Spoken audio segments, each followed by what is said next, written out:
Bonjour à tout le monde, c'est Apo86, bienvenue dans cette petite critique à chaud, pas prévue du tout, sur donc Birds of Prey. Sorti en 2020 et réalisé par Cat Evan, Birds of Prey est la fantabuleuse histoire de l'émancipation de Harley Quinn, est sorti donc au cinéma en février dernier. Il est désormais disponible en VOD, je ne sais pas s'il est disponible en DVD, je suis sûr il est disponible en VOD, c'est comme ça que j'ai pu le voir hier soir.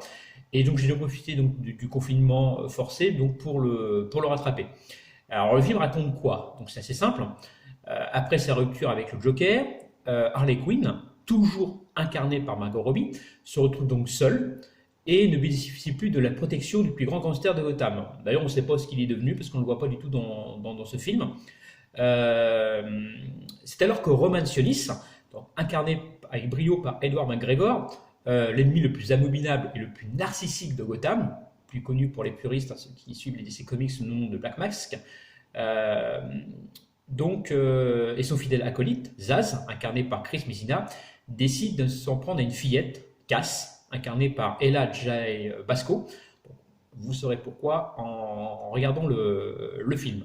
Donc Harley Quinn, aidée de Black Canary, incarné par Journey Smollett Bell, René Montoya, un détective, incarné par Rosie Perez et Cass donc, se retrouvent toutes les quatre embarquées dans une aventure acabalanquesque pour déjouer donc les plans de Sionis. Elles seront tout de suite rejointes par une autre membre des futurs Birds of Prey qui sera donc The Huntress.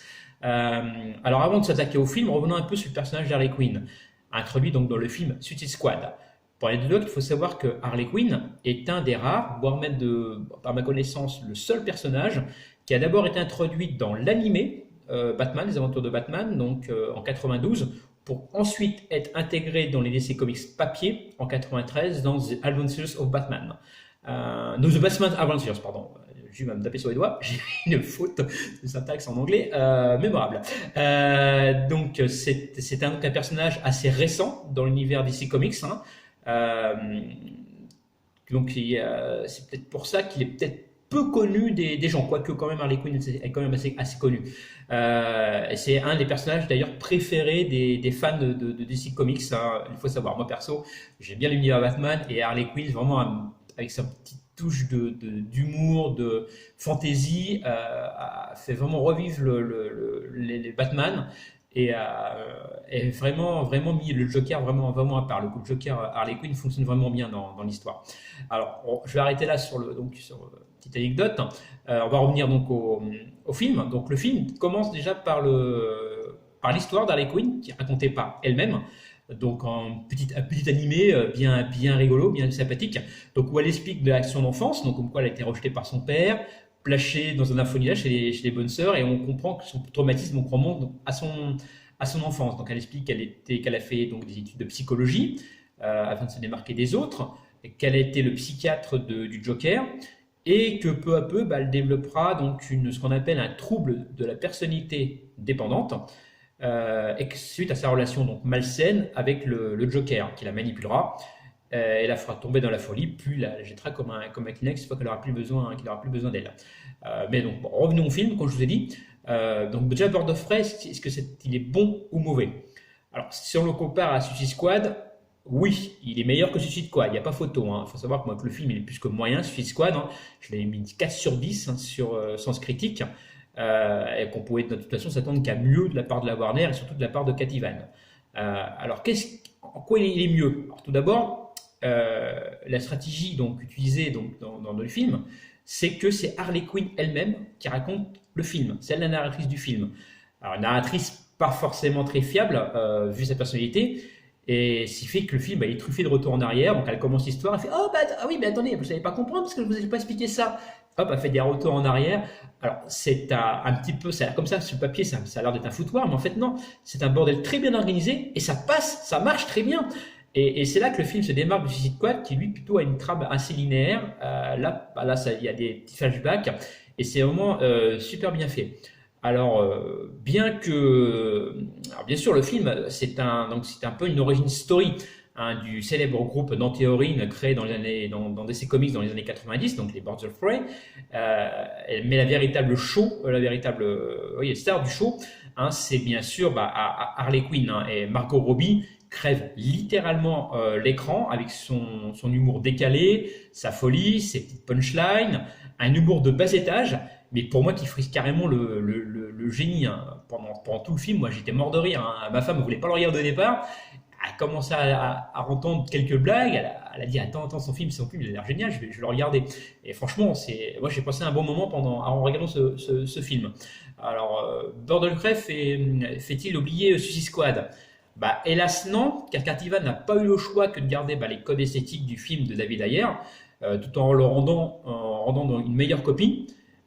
Est-ce que c'est réussi? Je viens de vous dire oui, hein.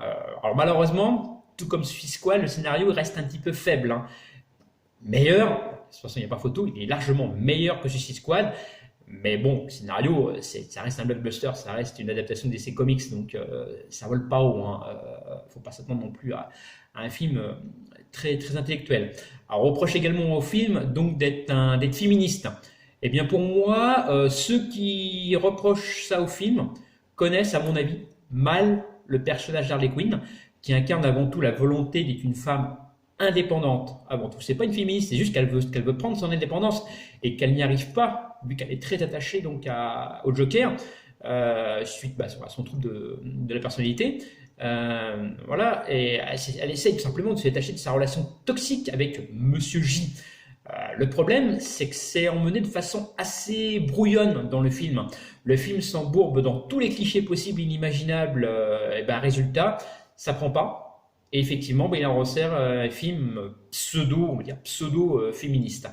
En conclusion, comme je vous ai dit, j'ai passé un super moment devant ce film.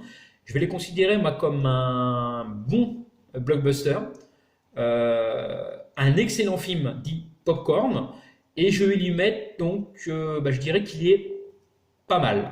Je ne vais pas lui mettre de notes, comme je vous l'ai dit dans ma précédente vidéo, je ne mets jamais de notes sur une critique à chaud, donc je vais juste mettre moi sur Captain Watch la notation pas mal. Ça veut dire que sa note, moi pour pas mal, ça veut dire qu'il a entre 5 et 8. D'accord? Donc il est pour moi pas mal. Voilà. Moi je vous invite donc à vous faire votre propre avis sur ce film, qui est disponible en VOD actuellement, donc 4,99 pour pas faire de pub sur le Xbox Store. Donc n'hésitez pas à me dire ce que vous pensez de cette petite vidéo en commentaire dessous. N'hésitez pas à mettre des pouces bleus, à faire partager la vidéo, à vous abonner si ce n'est pas fait et activer la petite cloche de notification. Je vous dis moi à la prochaine et surtout gardez l'esprit critique. Ciao!